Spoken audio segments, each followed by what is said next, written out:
వర్షాకాలంలో గర్భిణీ స్త్రీలు ఏం జాగ్రత్తలు తీసుకోవాలి, ఫుడ్ ఎలాంటివి తీసుకోవాలి, అవాయిడ్ అవుట్ సైడ్ ఫుడ్. అంటే మనము బయట మ్యాక్సిమం తినడం అనేది అవాయిడ్ చేయడం బెటర్. అంటే చాలామంది పానీపూరి అని, రగడాస్, ఈ చాట్ ఐటమ్స్ అనేది ఎక్కువగా తీసుకుంటుంటారు. బట్ ప్రెగ్నెన్సీలో ఎస్పెషల్లీ ఈ వర్షాకాలంలో out side food maximum avoid చేయడం బెటర్. అండ్ తాగే నీళ్ళు కూడా కొంచెం గోరువెచ్చని నీళ్ళు తీసుకోవడం బెటర్. ఈ వర్షాకాలంలో బయటికి వెళ్ళాల్సి వచ్చింది అంటే లైక్ డాక్టర్ గారి దగ్గర చెకప్స్కి వెళ్ళాల్సి వచ్చినప్పుడు కూడా మీరు ఆల్వేస్ క్యారీ అన్ అంబ్రిల్లాని తీసుకెళ్ళడం బెటర్.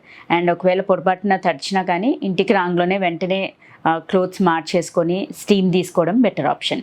అండ్ ఏదైనా కొంచెం గోరువెచ్చగా తీసుకోవడం బెటర్. అండ్ కొన్ని వెజిటేబుల్స్ అనేది అవాయిడ్ చేయమంటాం, especially cabbage, cauliflower, brinjal, broccoli and green leafy vegetables అంటే మనకు ఆకుకూరలు ఇట్లాంటివి ఏంటంటే వర్షాకాలంలో కొంచెం జాగ్రత్తగా వాడుకోవాలి. ఎందుకోసం అంటే అవన్నీ నేలపైన పెరిగేటివి కాబట్టి బ్యాక్టీరియా కానీ జర్మ్స్ కానీ అవి వర్షాకాలంలో ఎక్కువగా ఉండే ఛాన్సెస్ ఉంటాయి. సో మ్యాక్సిమం అవాయిడ్ చేయమంటాం. బట్ ఒకవేళ తీసుకోవాలనుకున్నా కానీ మనకి ఇప్పుడు జెర్మిసైడల్ లిక్విడ్స్ వస్తున్నాయి. అవి ఏంటంటే ఈ కూరగాయలన్నీ కూడా కొంచెం కట్ చేసి ఆ లిక్విడ్లో కొంచెం అట్లీస్ట్ 10 to 15 minutes నానబెట్టండి అంటాం. లేదంటే వెనిగర్ విత్ సాల్ట్, గోరువెచ్చని నీళ్ళలో వెనిగర్, సాల్ట్ యాడ్ చేసి ఈ బ్రొకోలీ కానీ క్యాబేజ్, కాలీఫ్లవర్ ఇట్లాంటివన్నీ కూడా కొంచెం నానపెడితే దానిపైన ఉన్న జర్మ్స్, బ్యాక్టీరియా కానీ గుడ్లు కానీ అవన్నీ కూడా డిస్ట్రాయ్ అయిపోతాయి. అండ్ ప్రాపర్లీ కుక్డ్ అంటే కొంచెం మంచిగా steam boiled or well cooked food తీసుకోండి అని చెప్తాం.